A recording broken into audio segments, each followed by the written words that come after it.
We pick up from where we had left off last night in our discussion about Qiyamah, or the Day of Judgment. And as we were discussing about the signs of Qiyamah, and we had stated that in the traditions and in the ayat, numerous signs of the arrival of the Day of Judgment have been mentioned. But these signs that were there have been categorized into three categories. One category consists of the signs that indicate nearness of the Qiyamah.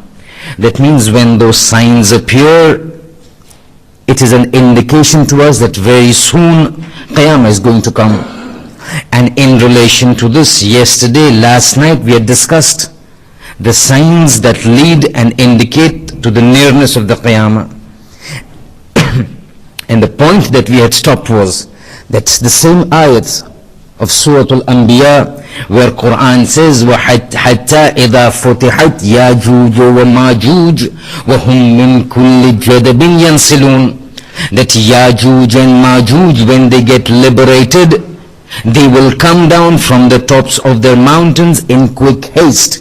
And all the relationships, all the aspects about this issue about Yajuj and Majuj was discussed last night. What will happen, how they were imprisoned, who was the one who imprisoned them, how they will break free, has all been discussed. There's just one point that needs to be understood, is that at times it so happens that when a person is very close to God, or when he becomes very pious, when he becomes very righteous, then Allah subhanahu wa ta'ala grants him certain favors, grants him certain powers which he does not give to other people. Zulqarnain that we saw yesterday and last night was one of those personalities who was given knowledge of certain things which was not given to the people existing at that time. And this is very similar to what was given to Hazrat Dawood alayhi salam. In one of the du'as of night of Qadr we recite, Ya mulayyin al-hadid li Dawood alayhi salam, O you who have granted Dawood the power to make iron soft. One of the powers that was given to Hazrat Dawood was that the power was in his hands. Whenever he would pick up iron, automatically the iron would become soft in his hands, and then he would mold the iron into either helmets of that time, or swords of that time, or shields of that time, or coat of arms of that time. So when you see Dawood given the product, the power, the qudrat of making iron soft, similarly Dhul-Qarnain was given the power to understand things of scientific value that was not existent and known to people at that time. So when Yajuj and Majuj break free from the barrier that Dhul-Qarnain had set and imprisoned them and put them into captivity, when they break the barriers, and Quran says, Hatta idha futihat Yajuj wa Majuj, when Yajuj and Majuj break free, wahum min kulli jadabin yansilun, from the tops of mountains they will come running down. When they come running down, this tribe of savage, ferocious and barbaric groups of two communities, when they spread out into the world, they will create panic and chaos never to have been seen into this world. When this incident takes place, tradition says, be very careful, Qiyamah is going to be very close. But this is just one of the signs that indicate on the nearness of the Qiyamah. There is another very important issue, another very important sign about the nearness of the Qiyamah. And once I explain this is going to put a lot of confusion in the minds. But be very careful. This is one aspect that becomes one of the essentials of the Shiite faith. That means if you are a Shia, if I am a Shia, if you believe in the fiqh Ja'fariyah, if you believe in the Imams, it is essential for us to believe in this aspect that I'm going to explain now.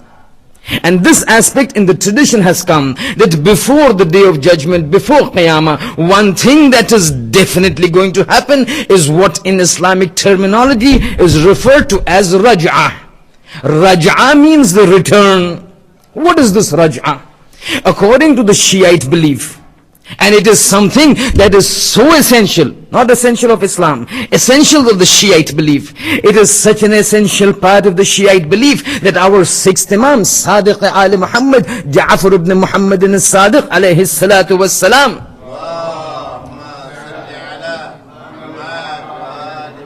has said that man ankara raj'ata falaysa minna. Whoever rejects the concept of raj'ah, whoever rejects the concept and ideology of raj'ah, he is not from amongst us. Don't consider him to be the Shia. What is this concept of raj'ah? This raj'ah or raj'at as it is called means a period of time after the arrival of Imam Mahdi ajjalallahu ta'ala farajuhu sharif, when Imam comes at a time very close to the shahadat of Imam. The shahadat of the 12th Imam. As you know, Imam, when he comes, at that time all the 11 Imams have gone. Right now he is the 12th Imam. But it is the ordainment of Allah subhanahu wa ta'ala. It is the stipulation of Allah subhanahu wa ta'ala that all the Imams have to be martyred. Because the manzilat, the martabat, the rank and the status that a person achieves by shahada cannot be achieved by anything else. And hence it has been ordained that the 12th Imam will also be martyred. Before shortly the martyrdom of Imam Mahdi ajjalallahu ta'ala farajuhu sharif, it is said that a time will come when one after the other all the ma'asumeen will return into this world. Imam Ali will come into this world. The second Imam will come into the world. The third Imam will come into the world up to the 11th Imam. All of them will return. And it is not just the Imams who will return. Because tradition says, mu'minun al-khalis. Those mu'min who have been pure mu'min, who have been khalis mu'min, who have been true mu'min, the likes of Salman al-Farsi, the likes of Abu Dharr al-Ghifari, the likes of Miqdad, all these people will return into this world. In addition to these individuals, the kuffar who are khalis kuffar, those kafirin, those enemies of Islam, those enemies of the Ahlul Bayt, who are absolutely khalis enemies of Ahlul Bayt will return. Yazid will return. Walid will return, Shimr will return. In this entire world, before the day of judgment, the good people will return. In this world, before the day of judgment, the bad people will return. And the good people will be given the benefits of their goodness in this world in addition to the akhirah. And the bad people will face the consequences of their evil deeds in this world before the akhirah. So eventually all these individuals will come and all these evil people will face the punishment from the people that they had martyred. Ibn Muljim will be there, Yazid will be there, Shimr will be there, and the likes, together with all the Imams. The only thing that we know is that, or rather the only thing probably that we do not know is the manner in which the Imams will come.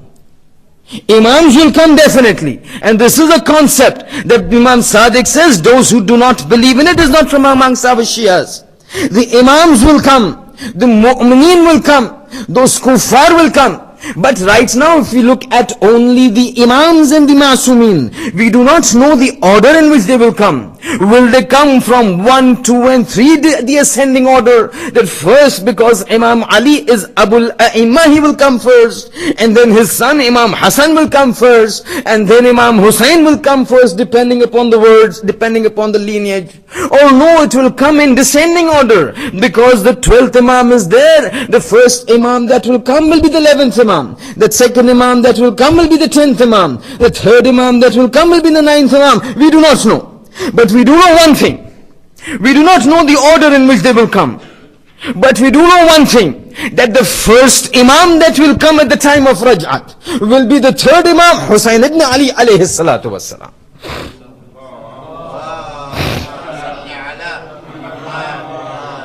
The first Imam that will come will be the third Imam, Imam Hussain alayhi salam. And tradition says that when the Imam, the 12th Imam is martyred and Shahadat takes place, remember, this is the fundamental ideology of the Imams, that when an Imam dies, it is only another Masoom. Or rather, when a Masoom dies, it's only another Masoom who can give this Imam ghusl and kafan and salat.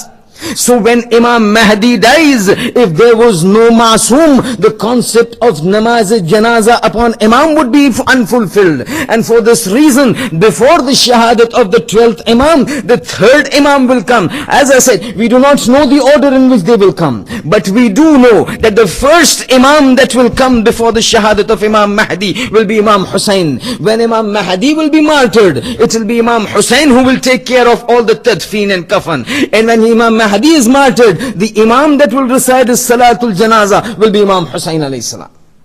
As soon as Raj'at takes place, Riwayat says, be careful, because now the time of Qiyamah is very close. Because these form the category of the signs that indicate on the nearness of Qiyamah. When Raj'at comes, when the Imams start coming, then it is told to us, now Qiyamah is very near. But now we move into the second part. After having understood these instances, which indicate upon the nearness of Qiyamah, we go to the second category. We go to the second category of signs. Those category or those signs which happen on the threshold of Qiyamah. Because remember we had said that Qiyamah, when it is going to come, the signs are classified into three categories. One category consists of those signs which indicate Qiyamah is coming near. The second category of events and occurrences indicate and form that category that happen just on the threshold of Qiyamah. That means now these signs have taken place, immediately now Qiyamah will take place. The third category is simultaneous to Qiyamah. That means Qiyamah is taking place and now these events are happening. Having understood the first category of signs which indicate the nearness of Qiyamah, we need to understand what are those categories, what are those signs which happen just on the threshold of Qiyamah, which happen just on the verge of Qiyamah. And one thing that is there over here is that this sign, and I'm going to pick up just one sign, because there are so many signs that if we were to discuss all of them in detail, it would require almost half an ashra. But right now, one big sign that we need to pick up, just prior to the occurrence of Qiyamah. That means these signs now indicate very shortly just Qiyamah will follow. And this sign is something that has been repeatedly stated in the Quran. At times you will say, إِذَا زُلْزِلَتِ الْأَرْضُ زِلْزَالَهَا. At times it will say, الْقَارِعَةُ مَا الْقَارِعَةُ وَمَا أَدْرَاكَ مَا الْقَارِعَةُ. At times in Surah Waqi'ah you will recite, إِذَا وَقَعَتِ الْوَاقِعَةُ وَلَيْسَ لِوَقَعَتِهَا كَاذِبَةٌ. This is those signs which indicate on the threshold of Qiyamah we stand. And what are these signs? 2 or 3 things we will discuss and then move forward. One of the things that will take place is a universal earthquake will take place. Remember last night we discussed about Surah Al-Hajj, verse number 1 and 2, when Allah turns to all the humans and says, Ya ayyuhan nas, ittaqu rabbakum, inna zalzalat as-sa'ati shay'un azim. Oh people, not humans, not just mu'mineen and kuffar. Oh people, ittaqu rabbakum, fear your Lord. Why? In zalzalat as-sa'ati shay'un azim. The shaking that will take place, the earthquake that will take place, the entire world that will start moving around is something, not an ordinary thing. Shay'un azim, Quran says. And then those instances that we discussed last night of that lady who was there suckling the child will leave the suckling child. That lady who is having child in the stomach, a pregnant lady, will suffer a miscarriage because of the fear and the fright of the Day of Judgment. But before the fright comes, the shaking will come. In zalzalat as-sa'ati shay'un azim. An immense earthquake will overtake this entire planet. The entire planet will start moving around in such a manner that it will instill fear and fright into every person who's living. But this is just one part of it, because in the event of on the verge and on the threshold of Qiyamah, nothing that is there, not in this world, nothing that is there in this entire material universe will remain same. Now if you have a look at the universe, you find there are 2 things that you will see. One, you will see matter, rock, stones, gas. The other thing that you will see is form. So you have the planets, you have the constellations, you have the galaxies, you have the sun, you've got the stars, you've got the constellations. These form the form of the universe. And each of these forms are made up of matter. Before or on the verge of Qiyamah, One thing that has been categorically stated. You study the ayat of the Quran. You study the ahadith of the Ma'sumin. One thing is very clear. The entire form of the infrastructure that is there in the universe will completely go and complete overhaul. That means nothing will remain as it was and as you and me see it now. The matter will remain. The material would remain. Rocks would remain. Gas would remain, but the forms would change. That means now we don't have the sun and the moon. The matter is there. Sun and moon is not there. You don't have the planets. This earth is there, but this earth as we see it with plants and mountains are not there. Because an overwhelming change will take place. An overwhelming catastrophe will take place. That will take place on the earth as well as in the cosmos. On the earth that will take place starts off with this. إِذَا زُلْزِلَتِ الْأَرْضُ زِلْزَالَهَا إِنَّ زَلْزَلَةَ السَّاعَةِ شَيْءٌ عَظِيمٌ. This what will take place on the earth. And when this takes place on the earth, two major things that we see on the earth is land and water. Both land and water will completely see a complete overhaul. On land what you see and which appear very manifest are mountains. Quran categorically states we will do away with these mountains.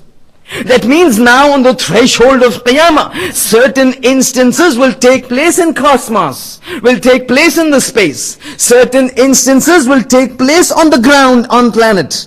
Both of these are running simultaneously. Both of these are not only mentioned in the ayat, but also in the ahadith. Tonight we will take the help of certain ayat, because out of those 6,236 verses of the Quran, about 1,200 of them are talking about Qiyamah. When you refer to this, we find the description of various things that Allah subhanahu wa ta'ala gives. Amazing.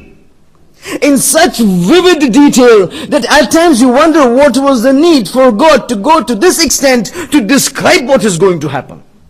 When He's talking about the cataclysmic catastrophe that is going to take place on the earth, the first thing it says is, these mountains that you see which amaze you so much, we're going to do away with them. These mountains are not going to exist anymore. And in Quran, if you see the various ayats of the Quran, you find stages in which Quran has said how these mountains will go away with. In Surah Tur, he starts off. He says these mountains that you see, in Quran there's a reason why these mountains have been said. Well, Jibalu Autada. That means he says these mountains have been placed on this earth as Autad. Autad means nails. What is the function of a nail? The function of a nail is to bind two things together, to give stability.